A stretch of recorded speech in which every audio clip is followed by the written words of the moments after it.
Hey guys, we are live. It's Ted Bogert with the TED Show. Yes, many of you commented. I'm doing a very late show for me, but it's an early show for my amazing guest. Dino Pacella is coming all the way from Australia to be with us. So it's 8 in the morning there, 6 o'clock here, and he has been kind enough to get up early and be on the TED Show. Thank you, Dino. I'm honored to have you on the show. Oh, it's an absolute pleasure, Ted. Great to be here. And yeah, I'm a day in advance. So it's like going back to the future. People, you are going back to the future. People were like, Ted, are you all right? Why are you doing a 6 o'clock show? I'm like, yeah, I'm fine. You know, we're expanding our territory. I did a show with someone in India last week. And so we are just trying to get as many wonderful people like you. I want my audience to see all the cool things that you're doing. I love this topic. I think it's so important. People remembering you, so they want to be around you. But you're also big about collaboration and building networks and engaging. So enough about me talking about you. Tell us a little bit about you, Dino. Yeah, so Ted, I'm a business development manager. I'm a salesperson. I'm a networker. So I love getting to know what people are doing. And I think that's where all my online branding comes from. It's all about what are people doing? How can we learn something from somebody else? But big in the finance industry with finance brokers and working with them. So I have a passion on what they do and how they help their clients move into properties and create homes. So I love that. Obviously love social media, love video marketing, content creation, and everything that goes with that, Ted. So, and doing these wonderful shows with people like yourself is fun and very engaging and informative.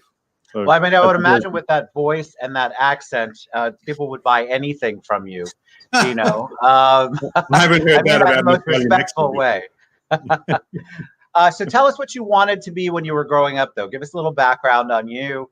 Obviously, we're both in social media and do a lot of that here, but I'm sure that wasn't our first thought when we were growing up. No, actually, I was big into football, or soccer as it's known in the US. So I wanted to be a professional soccer player. I did trials in Italy for months on end when I was 16, 17 at that prime time in your life. Obviously didn't work out because I didn't make it a living, but I got to enjoy it back home in Australia and play it at a semi-professional level. So I really enjoyed that. Outside of that, from school, I sort of fell into finance and banking through a friend of my parents, as sometimes that is the case when you're 17. And ever since I've grown, as I said previously, I've grown a deep passion for that industry and for what I'm doing across it. And that's been over the last 26 years now. Wow. So tell me, I'm fascinated by the transition because finance and banking is sort of my background as well. I'm really bad at it, so I'm not as good as it as I feel like I am social media. So, but it's rare, I think, a lot of times for people with our background who have that finance mind, that math mind, to go into business development, to really network with people and build up the engagements and the collaboration that you talk about. So you said you kind of fell into the finance and banking. How did you move? How did you shift? What was the impetus for you shifting a lot of your focus to your social media? A lot of it, Ted, came from when I moved into the business development position. So I wasn't always in that role. I was in direct banking, so in the branch, in the store network. And then through my previous boss, who had a position opening, and that was about 7-8 years ago, he said, Dino, come and have a coffee, let's have a chat. And I knew of him within the organization, but I didn't exactly know what they did.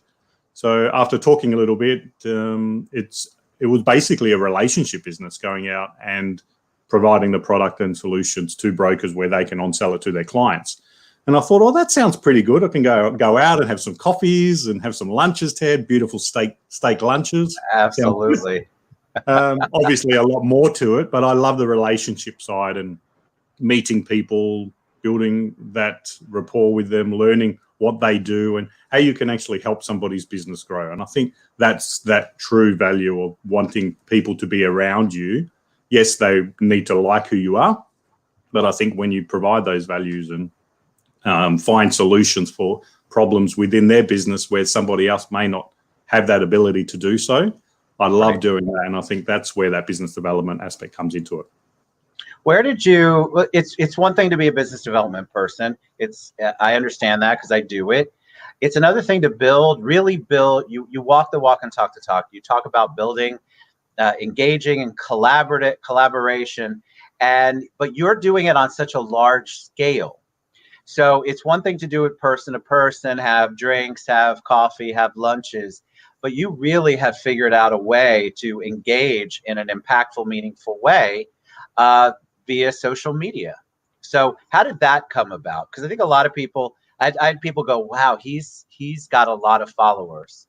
You know, people will reach out when I do these posts. People will say, "Oh, he must really know the secret sauce on how to connect and engage on social media." Can you talk a little bit about the journey there, and then we can talk about some points. I've got some questions from the audience for you.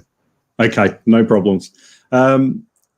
Bit about my journey and how I did that. So I'll try and keep this as short as possible for everyone listening, Ted, so I don't drag on. But it was when I first went into the business development role. So 8 years ago, I went into that position, and I wasn't across social media at that time. Okay, so particularly across LinkedIn, and definitely not across any other platforms. And a colleague from the organization said, "Oh, I want to connect with you on social media, but I can't find you." And I said, "Well, because I'm not on it."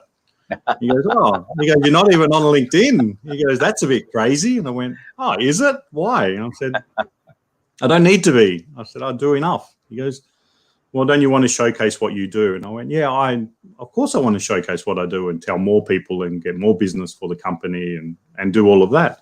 He goes, "Well, you need to be on LinkedIn and you need to tell people what you're doing." And I went, "Oh, okay." So I went home and I looked up LinkedIn and read about some articles and what personal branding is all about. And I must have got onto the wrong articles and got the wrong advice, because all I thought personal branding was about, Ted, was about, hey, it's all about me. I'm going to put the light on me, Ted. I'm going to tell people how good I am. Yeah. And I did that for a while.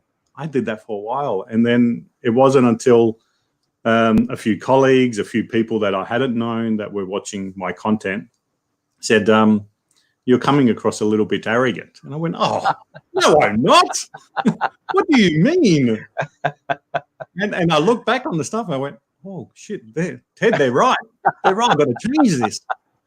You got to have those friends, don't you? Those are the good friends. But they weren't friends at the time. They're friends now, but they were people who were showcasing me in workshops of what not to do on social media.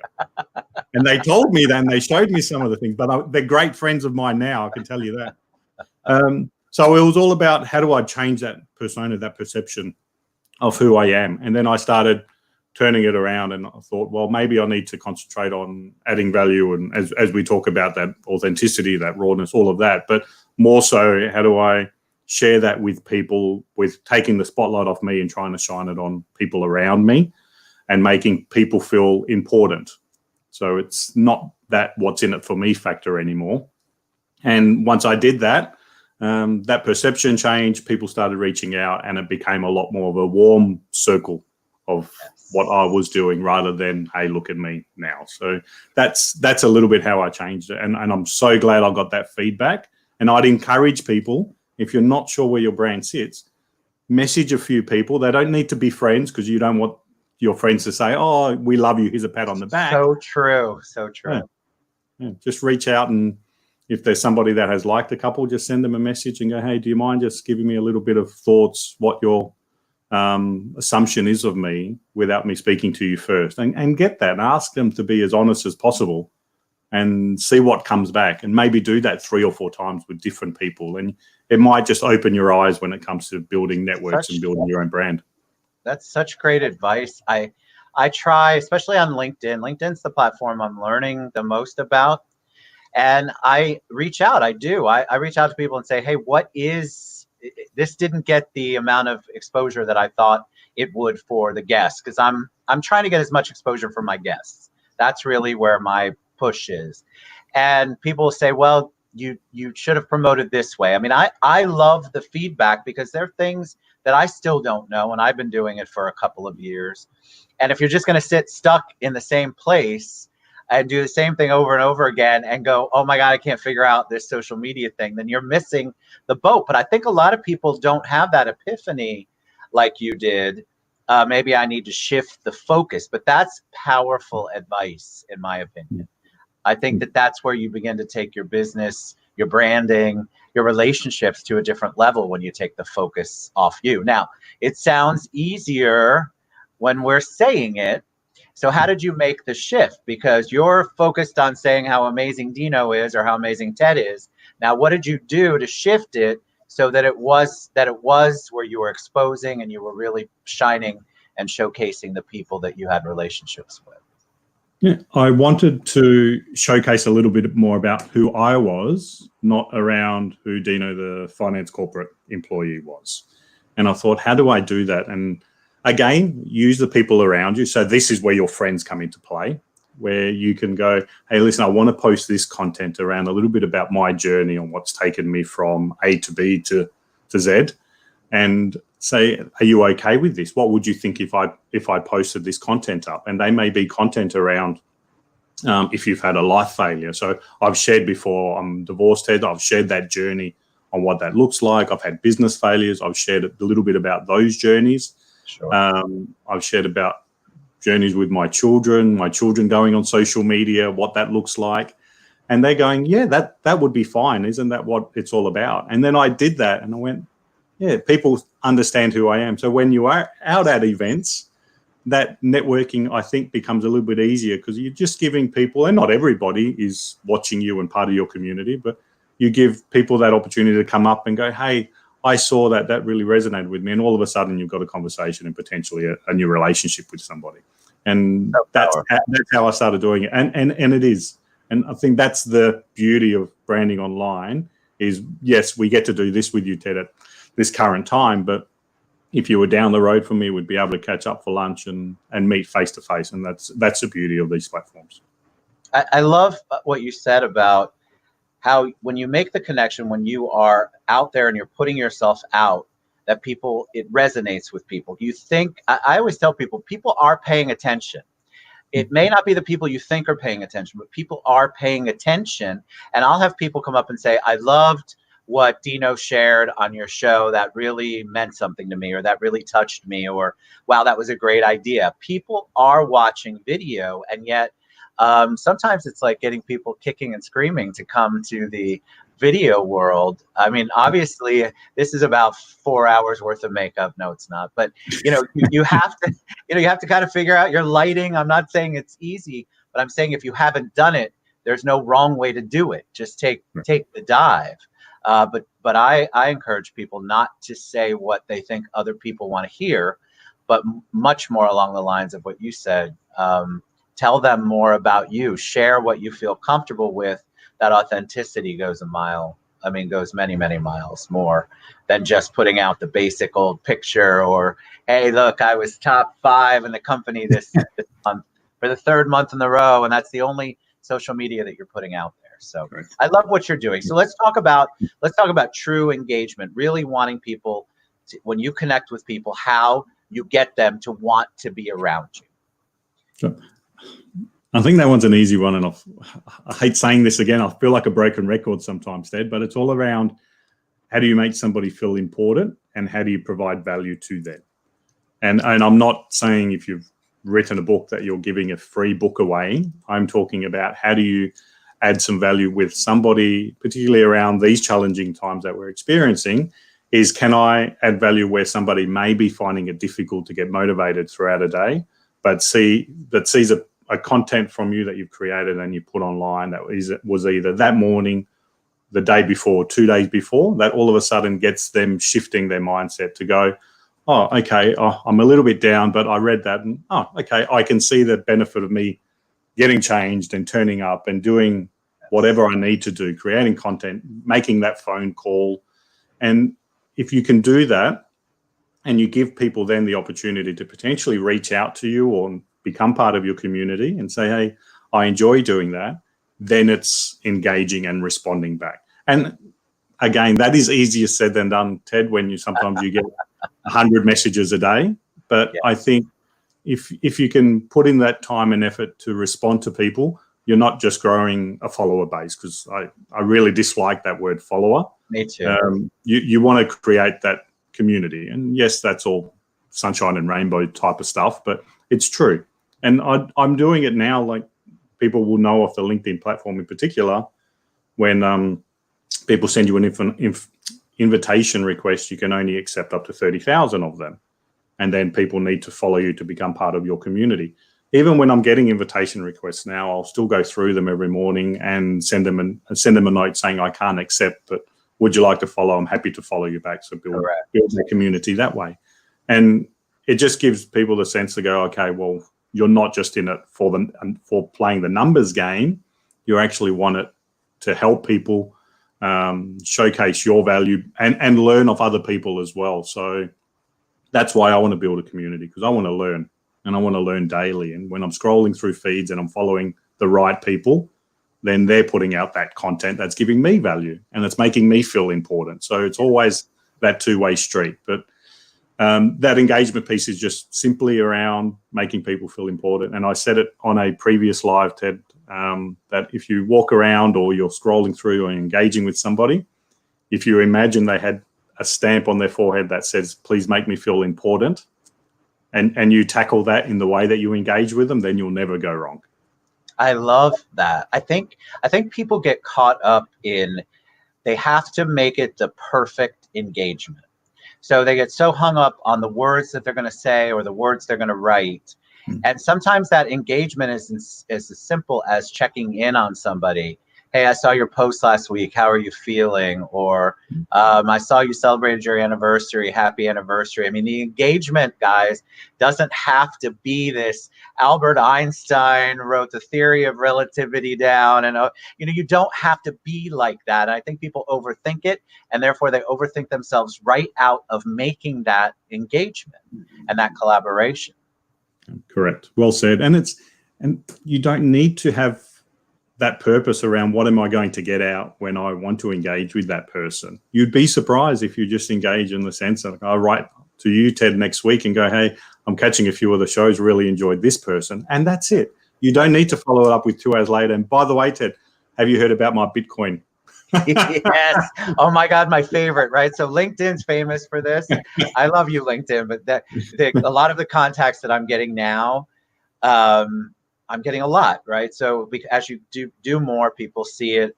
And whenever somebody starts off with that, I'm like, come on, this is just, I want to engage with you. Tell me more about you. So if I push back and they're willing to engage with me, I'm golden.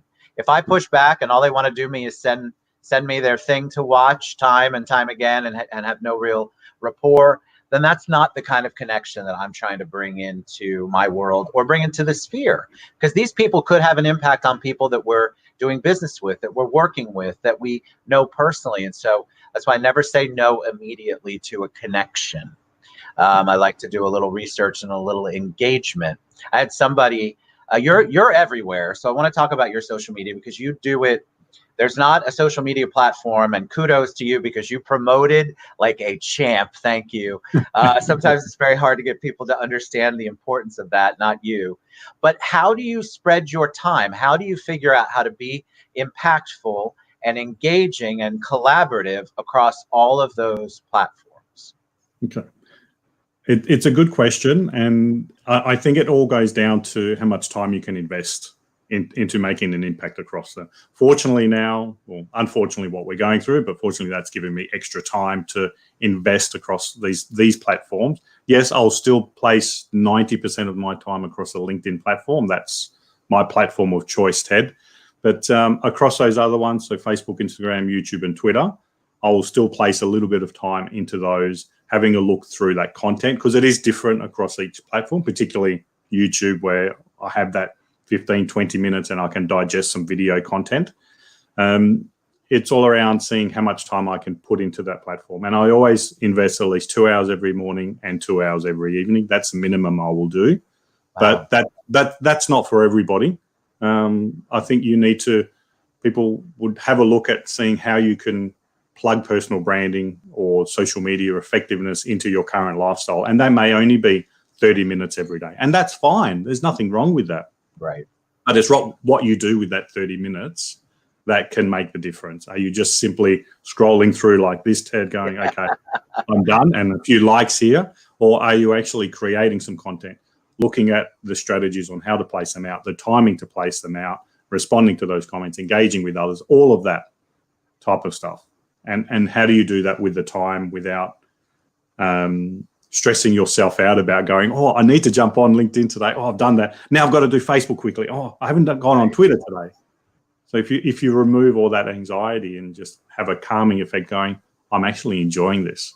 So when you reached out, Ted, and go, can you come on the show? I looked at them and I went, oh, that looks like fun. I want to do that. That's fun. That's it. It was plain and simple. And I wanted to do it. But hopefully that gives you a little bit of an insight.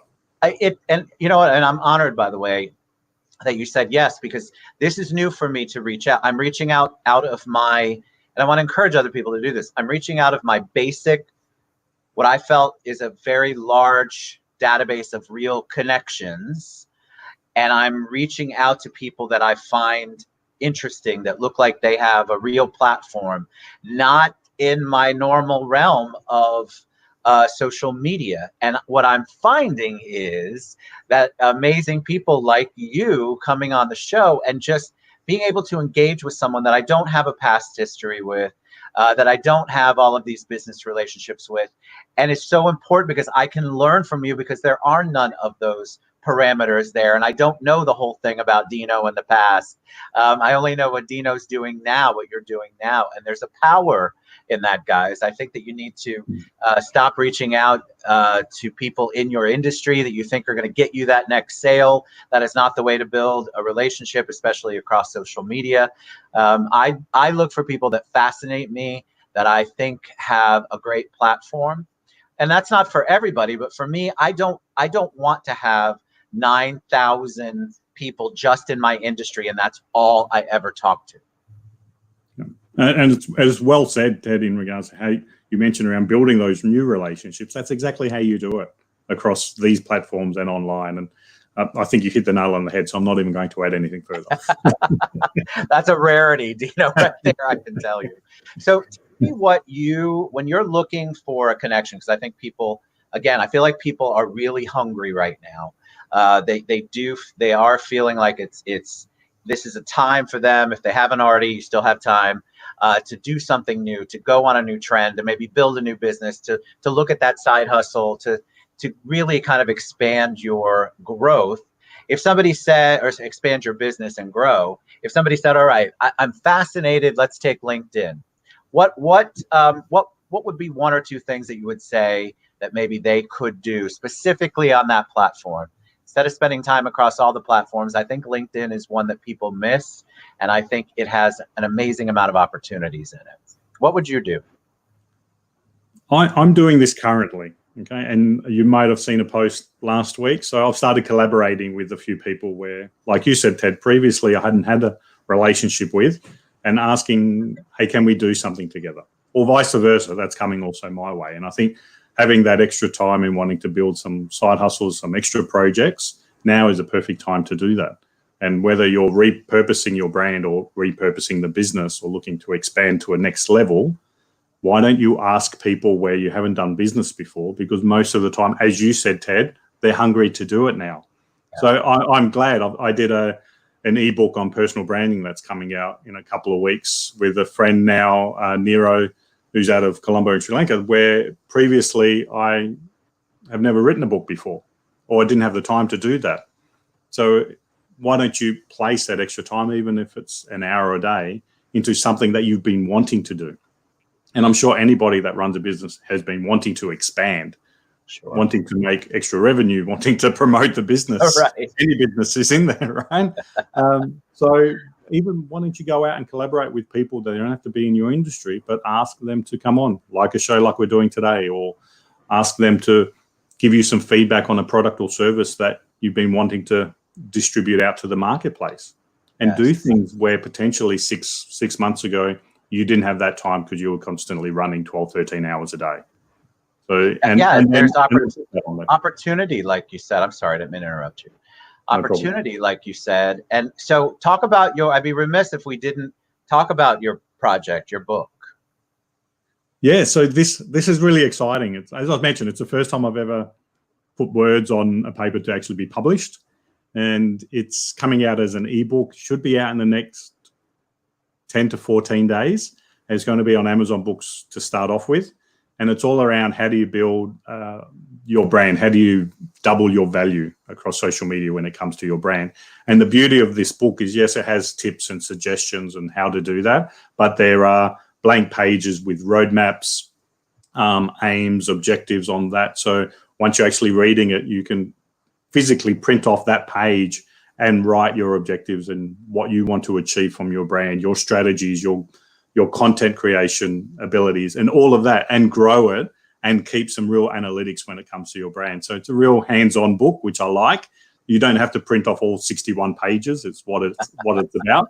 But there's probably 4 to 5 pages where you can print off and physically write down what you want to achieve through the suggestions of the book. And it's not an expensive book, so it's not going to cost $99. I always feel everybody should have the opportunity to build a strong brand and a credible brand at that. So that was the mindset with myself and Nero to go, we need to have this available to as many people as possible. And when will the link be able to go up where people can go and purchase the book? Should be within the next 2 weeks, Ted. Okay. And good. I'll share that across, and I'll put that on my featured section on LinkedIn and plaster that all across social. And of course, good. Yes. Well, that's where I'll certainly pick it up. All right. I have to ask you, was that cathartic writing a book? I've always wanted to write a book, and I feel like it would be hard for me to get on paper my words and thoughts.